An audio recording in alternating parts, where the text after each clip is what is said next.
Você senta, senão ele vai pregar até meia-noite, você de pé. Cadeira, tá, irmão? A paz do Senhor para a igreja. A igreja pode tomar sempre glorificando a Deus, exaltando e bendecendo o nome do nosso Senhor e Salvador Jesus Cristo. Aleluia! Já estava com saudade de estar aqui. A última vez que estivemos foi no culto de Santa Ceia. Semana que vem já completa um mês. Mas eu gostaria, antes de começar a trazer a palavra, de agradecer à igreja do Senhor, que no último culto de ceia o pastor fez um clamor e alguns irmãos me ajudaram. E hoje eu só posso estar aqui pela ajuda dos irmãos. O pastor chegou lá em casa hoje. O que a gente estava fazendo, pastor? Estava trocando os amortecedores do carro, que eu contei aqui na última vez, né, que eu sofri um acidente com o carro, quebrou o coxinho, eu bati no outro veículo e eu tive que trocar a suspensão do meu carro. E eu estava rodando com ele lá em Santa Branca, porque não tem trânsito, dava para rodar, eu troquei os coxins, mas a suspensão ainda estava batendo, estava ruim de pegar a estrada, estava perigoso. Eu passava numa reta, parecia que eu estava naquele pula-pula, só faltava o carro sair do chão.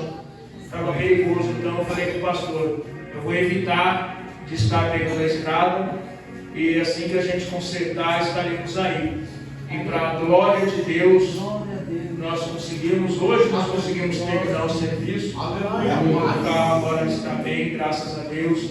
Então eu gostaria de agradecer no fundo do meu coração a ajuda dos irmãos, daqueles que estenderam a mão e me ajudaram. Porque às vezes quando o pastor pede alguma coisa, eu sei que nem todo mundo gosta de contribuir. E é normal isso. Isso é normal, é de cada um. Mas faça o bem sem olhar a quem, é um ditado que a gente aprende desde criança, né? Não importa o lado, nós temos que fazer o melhor. Aleluia! E graças a Deus que os irmãos puderam nos ajudar, e eu sou grato pela vida de cada um. Amém? Aleluia! Atos dos Apóstolos, capítulo de número 2, eu vou ler do verso 37 em diante. Vou procurar ser bem rápido. O pastor falou que eu posso pregar até meia-noite e 10. Aleluia! Estou brincando, gente, só até 11h30. Atos dos Apóstolos, no capítulo 2, a partir do verso 37. Enquanto os irmãos procuram, Jorginho, como é que está a minha terra?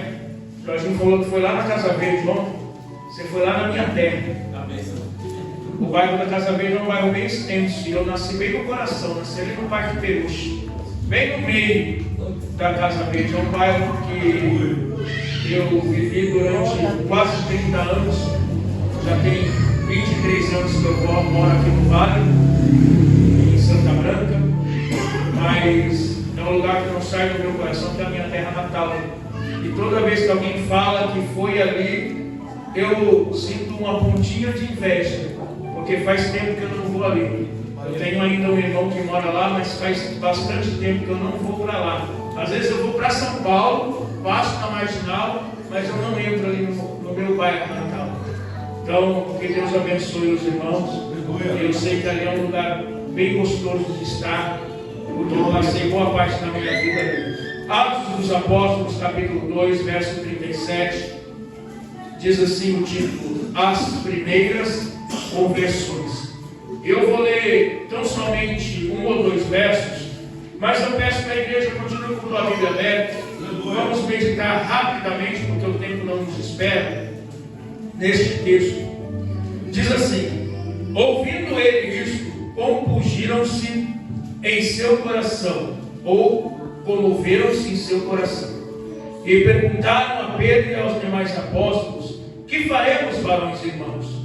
E disse-lhe Pedro: arrependei-vos, e cada um de vós seja batizado em nome de Jesus Cristo, para perdão dos pecados, e receberei o dom do Espírito Santo. Porque a promessa vos diz respeito a vós, a vossos filhos, e a todos que estão longe, e a tantos quantos Deus, nosso Senhor, chama. Amém? Essa palavra nos fala assim que eles receberam uma ordem de Cristo que era para esperar em Jerusalém até serem revestidos de poder. E ali eles estavam em Jerusalém, reunidos, orando, buscando, jejuando. E diz a palavra do Senhor lá no capítulo 2 de Atos dos Apóstolos, que o Espírito Santo desceu sobre aquela casa. E cada um daqueles homens foram cheios do Espírito Santo. E ali eles saíram daquele lugar, falando diversas línguas, diversos idiomas. Tantos eles foram confundidos até com bêbados. Eles estão bêbados. E alguém disse, mas a esta hora da manhã, porque eles falavam línguas estranhas, eles falavam outros idiomas, eles falavam aquilo que o Espírito Santo colocava no seu coração. E Pedro começou um discurso para aquele povo.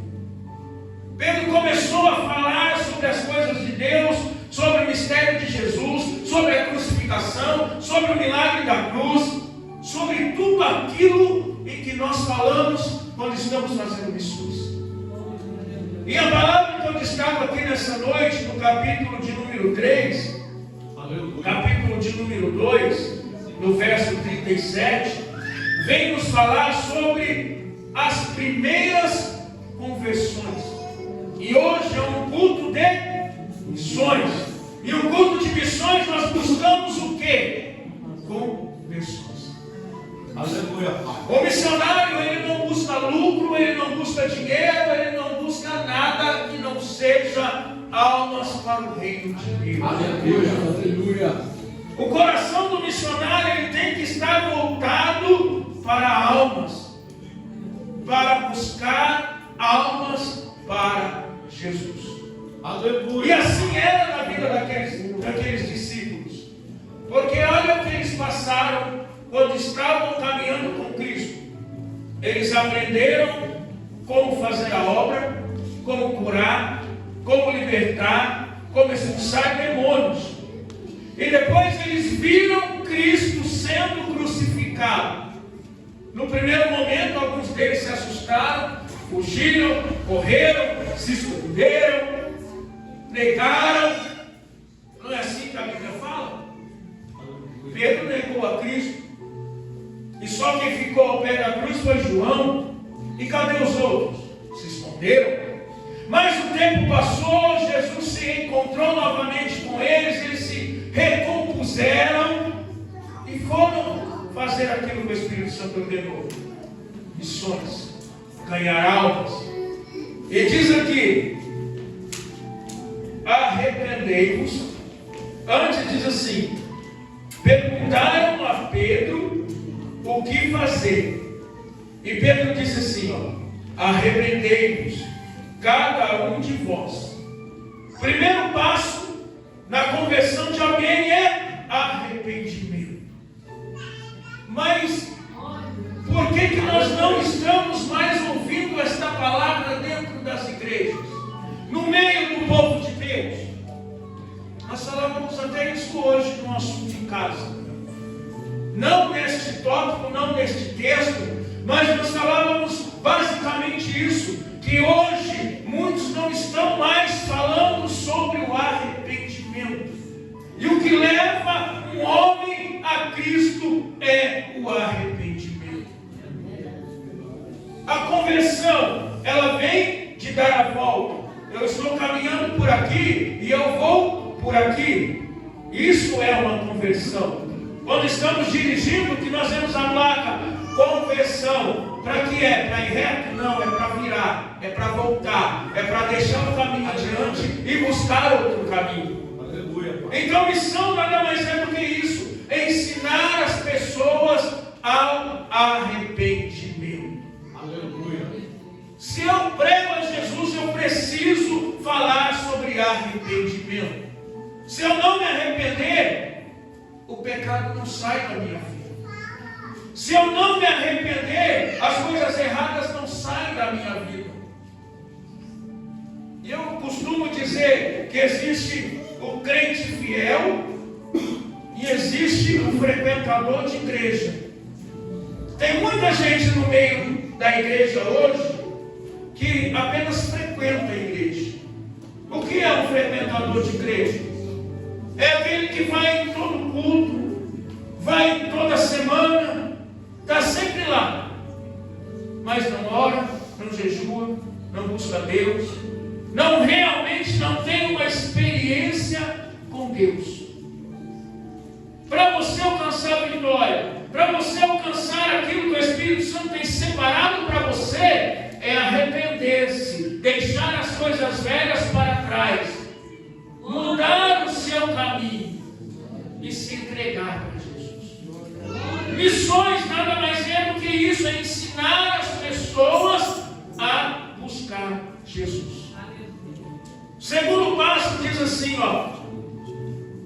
arrependei, e depois diz, seja batizado em nome de Jesus. Você não é batizado para poder cantar no grupo, você não é batizado para poder vir aqui na frente dar testemunho, você não é batizado para poder estar no seio da igreja participando. Você é batizado porque é ordem de Jesus arrepender e ser batizado. Aleluia! Batismo significa ser sepultado nas águas. Quando nós somos batizados, nós descemos as águas como fosse simbolizando a sepultura. Deixa lá o homem velho e tudo se fez novo. Quando se levanta daquela água, a coisa velha se passou e tudo se fez novo. Você é nova criatura. Eu me arrependi, eu me batizei, eu sou uma nova criatura. Mas e depois eu preciso ser cheio do Espírito Santo. O que é ser cheio do Espírito Santo? É buscar o Espírito Santo na sua plenitude. É falar em novas línguas. É fazer milagres. É estender a mão e o milagre acontecer. É buscar os dons celestiais para a tua vida.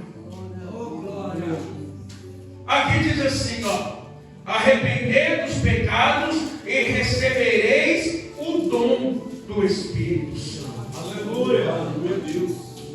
E hoje nós não estamos mais ouvindo essas palavras: arrependimento, batismo e dons espirituais. Por que será que nós não estamos mais vendo essas palavras? Primeiro eu preciso me arrepender, depois eu preciso me batizar e buscar o batismo no Espírito Santo. Para quê? Para ser revestido de poder. Os discípulos andavam com Jesus, não andavam? Sim ou não? Sim. Os discípulos eram batizados, sim ou não? Mas eles só foram cheios do Espírito Santo depois que Jesus subiu ao céu e o Espírito Santo desceu na terra. Aleluia. Porque Jesus disse: eu vou, mas mandarei outro Consolador para estar convosco até o fim dos dias.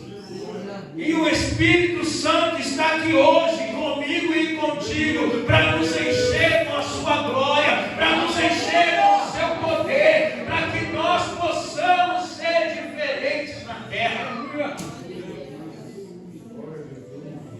Uma pessoa em pecado pode pregar? Pode pregar? Pode. Está em pecado, mas pode. Por quê? Porque quando ele abre a boca, ele fala. Ele prega. Se estiver em pecado, ele vai pregar.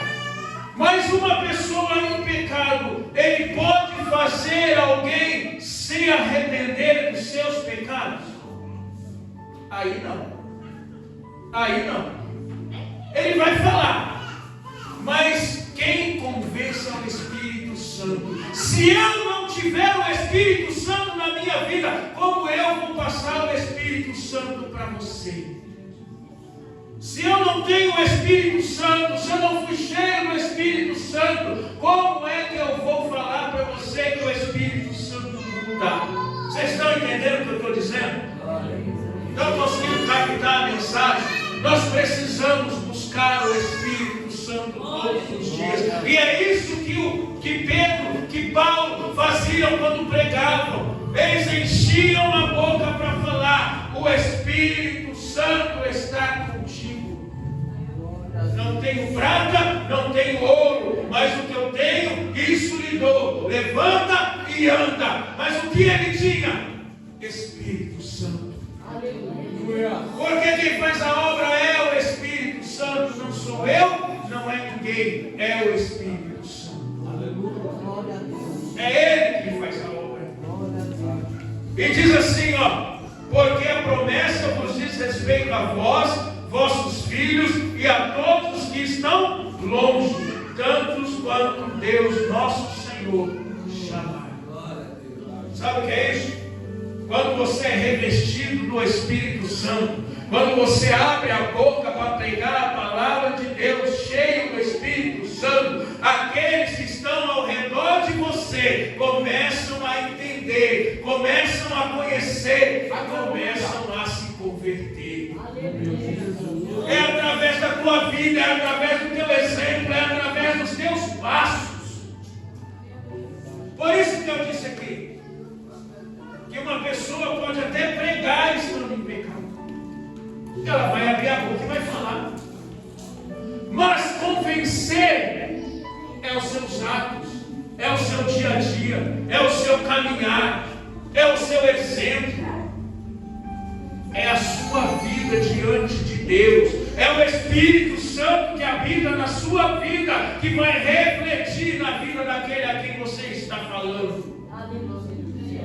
A promessa é para você, é para sua casa, é para os seus filhos, é para aqueles que estão ao redor da tua vida.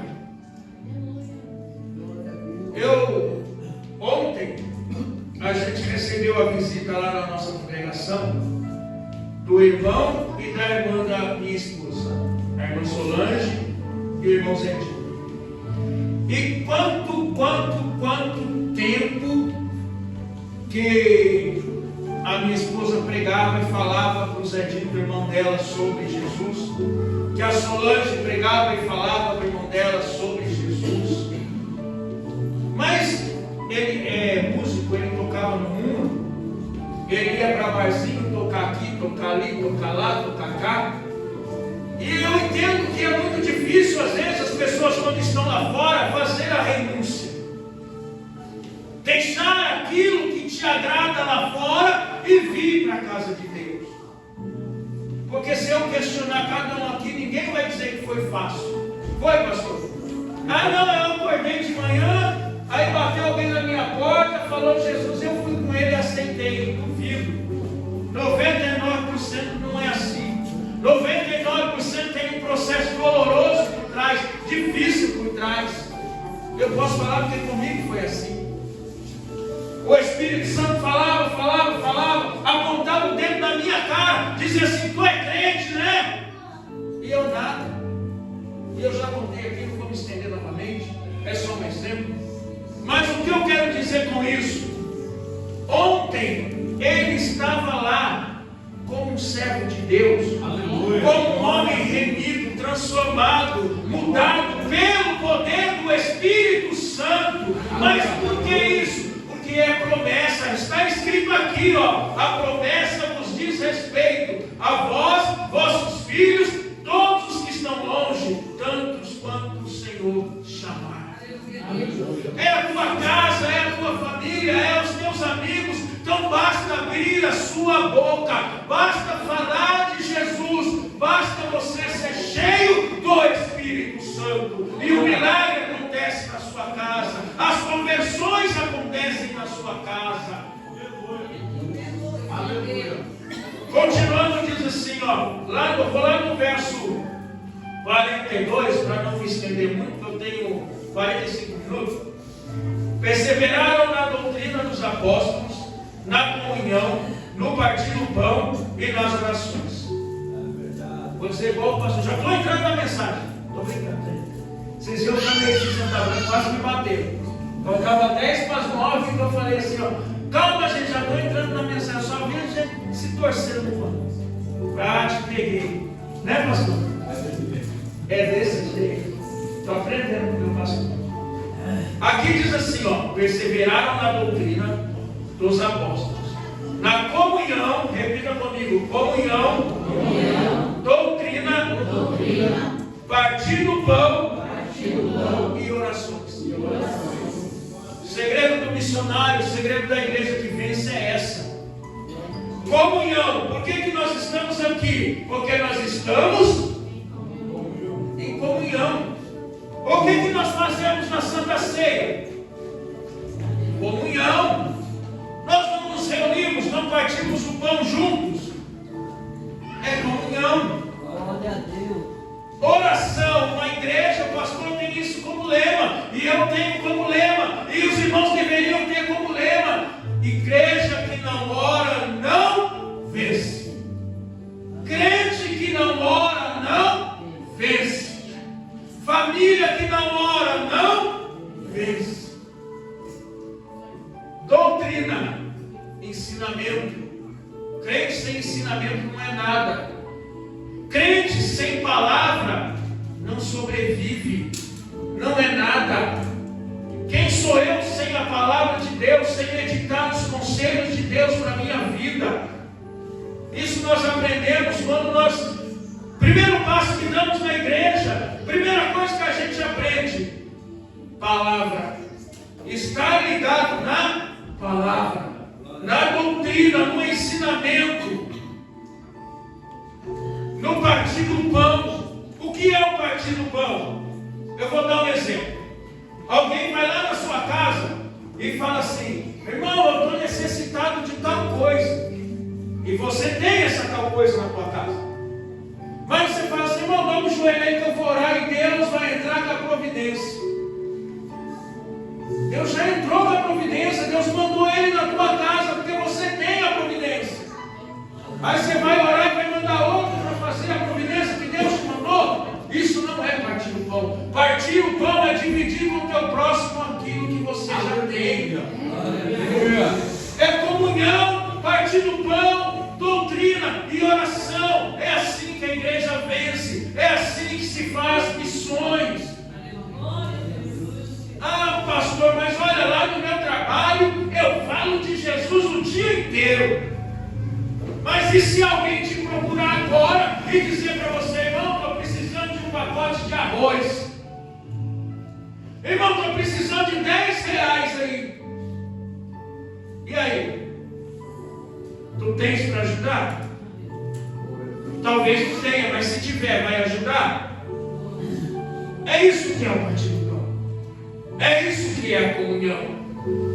E diz assim, ó: em cada alma havia temor, e muitas maravilhas e sinais se faziam pelos apóstolos. Cada alma havia temor. Temor de quê? O que é temor? Tem gente que olha essa palavra temor e pensa que é medo. Ah, eu tenho medo. Não, temor significa respeito. Aleluia. Eu tenho temor, eu respeito as coisas de Deus. Glória a Deus. Eu vou até aqui, porque daqui em diante é Deus que vai agir. Eu caminho até aqui, porque daqui para frente é com o meu Deus. E diz a palavra assim, que muitas maravilhas se faziam pelos apóstolos. Porque eles partilhavam a comunhão, porque eles dividiam o pão, porque eles ensinavam a doutrina, porque eles caminhavam com todos juntos. Era uma igreja unida. Existia uma coisa ou outra, existia, como existe até o dia de hoje. Mas o princípio de missões é caminhar junto, é falar da palavra junto, é estender a mão junto. Nós sempre falamos isso aqui, né? Chorar com os que choram, alegrar-se com os que se alegram. Como que eu vou estar feliz se o meu irmão está triste? Como que eu vou ficar feliz se eu sei que tem um irmão que está passando necessidade dentro do seu lar? Isso não é fazer missões. Fazer missões é comunhão, é partir do pão, é doutrina, é estar juntos, é abraçar um ao outro. lá fora falando de Jesus para todo mundo se eu não tiver testemunho, se eu não tiver experiência com Deus? E eu já estou encerrando. Verso 46 diz assim, ó: perseverando unânimes todos os dias do tempo, partindo o pão em casa, comiam juntos, com alegria e singeleza de coração. Olha que bonita essa palavra. Perseveraram unânimes. O que é unânimes? É todos, sem exceção. Quando fazemos uma votação e diz assim, a votação foi unânime, o que significa isso? Que ninguém votou no contrário, todo mundo votou igual. Unânime é isso, é todos na mesma posição, todos no mesmo pensamento, todos no mesmo rumo, todos na mesma direção. Unânimes para a igreja crescer em missões é isso, é todos caminharem juntos. É uma coisa que nós sempre falamos com o pastor sempre fala com a gente. Aqui é de um jeito, Santa Branca é do mesmo jeito, Jacareí tem que ser do mesmo jeito, para caminharmos juntos na mesma direção. Não adianta nada chegar aqui no domingo, o pastor dá uma doutrina, aí chega lá em Santa Branca e eu dou outra doutrina, chega lá em Jacareí o Alberto dá outro ensinamento, e aí? Cada um vai para um lado, cada um dispersa para um canto. É junto, é unido, é no mesmo pensamento, é na mesma comunhão, é no mesmo partir do pão, é de mãos dadas que nós vencemos para a glória de Deus. Aleluia! Então, para me encerrar, o segredo do crente, guarda na tua vida para você fazer lições para o resto da tua história. É assim, ó: ser cheio do Espírito Santo, ter comunhão com teu irmão, aprender da palavra de Deus, orar mais e ser unido com a tua igreja. Aleluia. Amém? Se coloque em pé, igreja do Senhor. Eu gostaria de orar por você, que o tempo já passou. Glória a Deus. Não é 11h40, não está, pastor? Caminho esse cara.